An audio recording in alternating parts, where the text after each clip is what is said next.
బియ్యాన్ని కడిగిన తరువాత ఏం చేస్తారు? కడిగిన నీళ్లను పారబోస్తారు. అన్నం వండేటప్పుడు కొన్ని నీళ్లు ఎక్కువయ్యాయి అనుకోండి, గంజి మొత్తం వార్చేసి వండుతారు.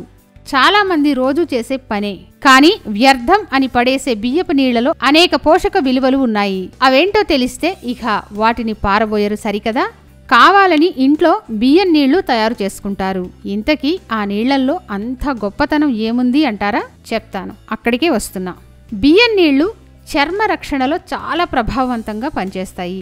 బ్రసెల్స్ యూనివర్సిటీకి చెందిన కొందరు చర్మ వైద్య నిపుణులు చర్మ వ్యాధులతో బాధపడే కొంతమంది వ్యక్తులపై పరిశోధనలు చేశారు. అందులో ఎవరైతే రోజుకు 2 సార్లు బియ్యం నీళ్లతో స్నానం చేశారో వారికి ఆ సమస్య 20% వరకు తగ్గిందని వారి పరిశోధనలో తేలింది.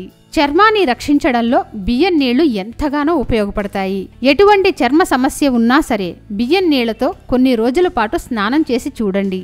ఆ తరువాత ఎంత ఉపశమనం కలిగిందో మీరే ప్రయోగాత్మకంగా తెలుసుకుంటారు. ఆరోగ్య సూత్ర అనే ఛానల్ ద్వారా మీకున్న సమస్యలు గాని, మీకున్న అనేక రకమైన అపోహలు గాని తొలగించుకోవాలి అనుకుంటే సింపుల్ గా మా ఛానల్ ని సబ్స్క్రైబ్ చేసుకోండి. మా ఛానల్ పేరు తెలుసుగా, ఆరోగ్య సూత్ర.